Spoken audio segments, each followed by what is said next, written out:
Ay nasa sinapupunan natin inyong mga ina. Kayo ay pinaglanan ng aking Ama para maglingkod sa akin. Ako lang inyong Panginoon na nagpagal ng sakripisyo para sa inyo upang kayo ay magkaroon ng kaligtasan, upang kayo ay magkaroon ng buhay sa lipunan. Ako ang inyong Panginoong Jesus na nagbigay sa inyo ng pagkakataon na kayo ay makapaglingkod sa aking Ama na siya ninyong tinatawag araw-araw. Kaya aking mga anak, naway patuloy kayong sumunod sa kalooban ng aking Ama. Naway patuloy kayong sumunod sa kanyang mga tagubilin at sa lahat ng kanyang mga ipinabuutos. Sapagkat ito ay para sa inyong ikabubuti at para sa inyong mga mahal sa buhay at sa lahat ng inyong mga salin-lahi. Narito na kayo, aking mga anak, sa paglilingkod sa aking Ama. Narito na kayo at naranasan niyo na ang mga magagandang bagay, ang mabubuting bagay na kaloob sa inyo ng aking Ama. At dahil dito, ito nawa ang inyong pahalagahan sa inyong mga buhay. Na anuman ang inyong mararanasan sa inyong mga buhay, gaano man ito kabigat, gaano man ito kahirap na inyong nararanasan sa inyong mga buhay, tandaan ninyo, aking mga anak, na hindi kayo iniiwan ng aking Ama. Hindi kayo nililimot ng aking Ama. Pagkos, kayo ay lagi niyang iniisip, kayo ay lagi niyang kinaala-ala, sapagkat mahal na mahal kayo ng aking Ama na kanyang tinawag sa mundong ito. Kaya mapalad kayo, aking mga anak, sapagkat kayo binigyan ng pagkakataon na makapaglingkod sa Diyos na makapangyarihan sa lahat, na siya ninyong tinatawag araw-araw sa inyong mga buhay. Narito na kayo sa pamamahala ng aking Ama. Narito na kayo sa piling ng aking Ama na siyang nag-ahalin sa inyong mga buhay. Naway huwag na kayong tatalito sa aking Ama. Sapagkat sa habang-haba ng panahon na inyong pinaglilingkod sa aking Ama, ang lahat ng iyan ay hindi ililimot ng aking Ama. At dahil dyan, sa inyong nasugid na paglilingkod sa Diyos na makapangyarihan sa lahat.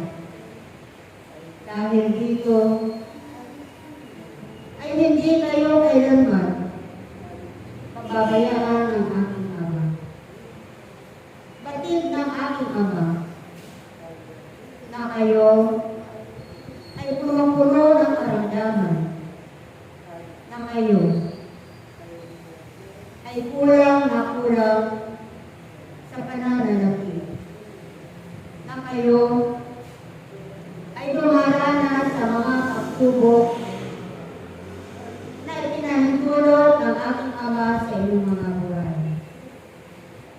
Nababatid ng aking Ama na kayo ay nananatiling tapat sa paglilingkod sa Kanya.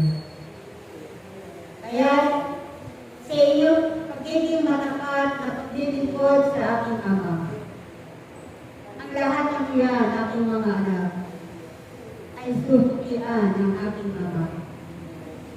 Ang lahat ng iyan ay gagantihan kayo ng aking Ama. At kailanman ay hindi niya nililimot ang kanyang pangako. Darating ang panahon na kapag dumating na ang panahon na kanyang itinakda para sa biyayang ito, ay tinitiyak ko sa inyo, aking mga anak, na kayo ay mapupuno ng kagalakan. At walang magsisigda ng kagalakan sa inyong mga puso. Sapagkat ang kagalakan na mag-uumapaw sa inyong kalooban ay ito ang magbibigay sa inyo ng sobra-sobra paglilingkod sa aking Ama ang kapangyarihan sa lahat. Kayo ay mas lalong iibig sa aking Ama, na kayo ay mas lalong mananalig at magtitiwala sa Diyos na makapangyarihan sa lahat na inyong tinatawag sa inyong mga buhay araw-araw. Batid ko ng bawat isa sa inyo ay nasasalit na. Batid ko ng bawat isa sa inyo ay nakikinig na. Ngunit ang lahat ng iyan, aking mga anak, ay papawiin ng aking Ama. Sapagkat ang Diyos ay nalalaman niya kung paano kayo nagsasakripisyo, kung paano kayo nagpapakahirap at nagpapagal sa inyong mga buhay upang magampanan ninyo ang inyong mga tungkulin na iniaalok ng aking Ama sa bawat isa sa inyo. Aking mga anak, nang dahil sa inyong pagmamahal sa aking Ama, ay ito na, aking mga anak. Huwag na huwag kayo mawawalan ng pag-asa, aking mga anak, sapagkat ang pangako ng aking Ama ay kanyang tutuparin. Huwag lamang kayong natalimod sa Kanya. Alam ng aking Ama na kayo ay umaasa lagi sa Kanyang pangako. At bagamat nananagalan ang pangako iyan ng aking Ama, ay naririyan na rin ako kayo na naghihintay. Nariyan na rin ako ay kayo na umaasa sa pangako ng aking Ama. At ang lahat ng iyan ng aking mga anak ay batid ng aking Ama na kayo ay hindi nawawalan ng pag-asa.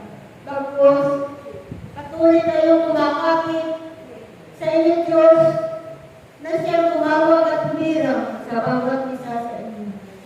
Aking mga anak, huwag kayong mawawalan ng pag-asa sapagkat ang pangako ng aking Ama ay inyo lang matatanggap sa inyong mga buhay. Pati na aking Ama kung paano kayo nahihirapan sa inyong mga buhay, na ang marami sa inyo ay sobrang nahihirapan sa kanilang mga buhay dahil sa kukulangan ng salapi. Subalit nagsusumikap kayo na kayo ay humayo at magpapala ng inyong mga tungkulin upang may pakita ninyo sa aking Ama na kayo ay isang lingkod na punong-puno ng pag-ibig sa Kanya, na kayo ay sumusunod sa Kanyang kalooban at tinutupad ninyo ang inyong mga tungkulin na Kanyang iniatang sa bawat isa sa inyo. Kaya aking mga anak, manatili kayong tapat sa aking Ama. Manatili kayong naglilingkod sa Kanya, sapagkat wala na kayong ibang aasamang maliban sa aking Ama, makapangyarihan sa lahat. Salamat sa inyo, aking mga anak. Salamat sa inyong pagsisyaga, sa inyong katapatan sa aking Ama, makapangyarihan sa lahat.